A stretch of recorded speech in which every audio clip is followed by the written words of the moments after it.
Bonjour à toutes et à tous, bienvenue sur Grand Lille TV en ce mardi 25 novembre. Toute l'actualité du jour dans votre métropole lilloise.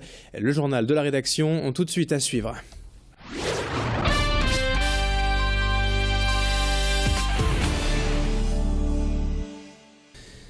Et la première image tout d'abord en ce mardi, c'est la profanation du cimetière de l'Équin ce week-end. 150 vases en cuivre ou en bronze ont été saccagés ici même dans la nuit de samedi à dimanche. Certaines statues de valeur ont également été dérobées. Hier, les familles et la police sont donc venus sur place constater les dégâts. C'est la première fois qu'un tel acte de vandalisme est signalé au cimetière de l'Équin. Et bien sûr, les familles étaient assez choquées hier de voir les tombes de leurs proches ainsi profanées. La police a bien relevé quelques empreintes sur place, mais à cause de l'humidité, il devrait être compliqué d'établir l'identité des responsables. Fanny Bourdillon a tout de même rencontré le gardien du cimetière hier matin à l'Équin. C'est la première fois, carrément. Ouais. D'habitude, habituellement, c'est des petits vols, des vols de fleurs, de plaques, mais là, carrément, là, la dégradation comme ça, c'est la première fois. Voilà. Toute la dégradation ici au columbarium, les porte-bouquets, les plaques qui ont été saccagées, qui sont tombées. Et aussi quelques dégradations sur les tombes, aussi des statues qui ont disparu. On va voir un petit peu avec la police, porter plainte.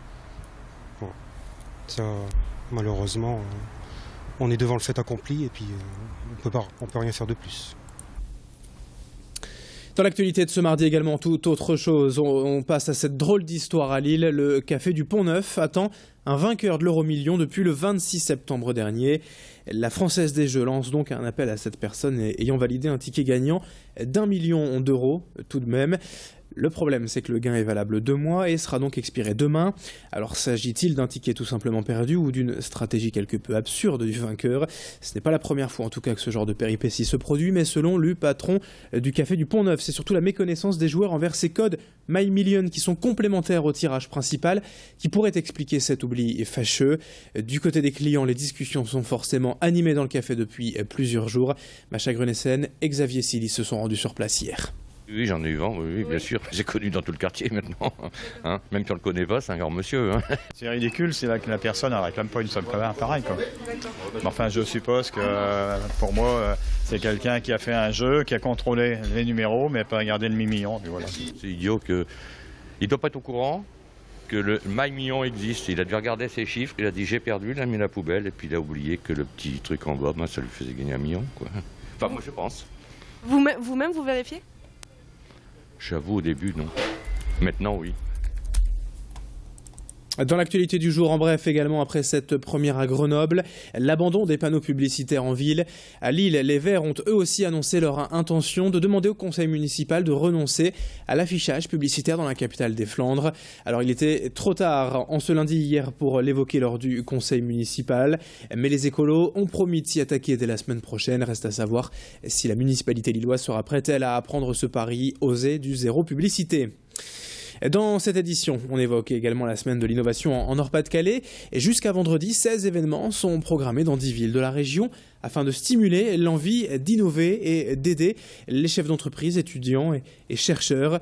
Hier après-midi, à Lille, le réseau Ginov en Nord-Pas-de-Calais avait ainsi réuni tous ses porteurs de projets pour évoquer le thème du décloisonnement, franchir des obstacles ou ouvrir des portes, s'affranchir des barrières et surtout renouer le dialogue. C'est le moteur de l'innovation. Ça reste à savoir comment s'y prendre au sein d'une équipe, d'une entreprise. C'est l'objectif de ces ateliers. Explication complémentaire au micro d'Idil Gunaï. On part du principe que puisqu'il y a des cloisons, on ne peut pas échanger. On part du principe que puisqu'on est cloisonné, on est en compétition, alors que le but du jeu, c'est justement de pouvoir s'échanger les indices de cette énigme pour pouvoir travailler ensemble et la résoudre. Il y a la force de l'habitude qui fait que depuis des années, on n'a pas nécessairement eu l'habitude justement de miser sur les échanges croisés, sur le collaboratif qui lui-même est source d'innovation. Et puis il y a un dernier élément qui est la capacité à se connaître et à écouter. Et puis pour terminer cette édition à l'approche des fêtes de Noël, une belle image à l'association Les Enfants de Cosette organisée hier sa traditionnelle vente de jouets de seconde main. 242 familles démunies de Villeneuve-d'Ascq ont ainsi pu acheter à moindre coût des jouets en parfait état afin de garnir comme il se doit le pied du sapin. Tous ces objets en vente sont issus de dons et font l'objet de vérifications rigoureuses avant d'être proposés aux familles. Et tout ce qui n'a pas été vendu hier va maintenant être donné à d'autres familles dans le besoin. Notez que les bénéfices de cette vente vont permettre à l'association d'organiser son goûter de Noël prochainement. Macha Grenessen et Xavier Silly sont allés à la rencontre de cette association hier à Villeneuve-d'Ascq. Vous voyez, comme ici, nous avons les cochons qui rient. C'est un très vieux jeu. Bon, là, j'ai mis qu'il manquait telle pièce, telle pièce, telle pièce. Et ici, il manque le dé et tout ça. Malheureusement, on ne va pas pouvoir le compléter. C'est pas grave, on le stocke parce que ça se peut qu'il va arriver un troisième et on peut mettre les oreilles, on peut mettre ceci et cela. Et dans les gros jouets, parce que ça, c'est les jeux de société. Les gros jouets, voilà ce que Nathalie, elle fait. Tout ça, c'est des tiroirs, des pièces qui sont, vous voyez, pour faire des doudous. Fin de ce journal, merci à vous de l'avoir suivi, restez bien avec nous en notre compagnie sur Grand Lille TV. Aujourd'hui c'est une journée spéciale, en ce mardi 25 novembre, nous célébrons les 70 ans du LOSC aujourd'hui, toutes les demi-heures donc à 15h45 de chaque heure, un journal spécial fait d'images bien sûr, d'anecdotes et de souvenirs historiques de ceux qui ont fait l'histoire du LOSC. Très belle journée à toutes et à tous sur Grand Lille TV.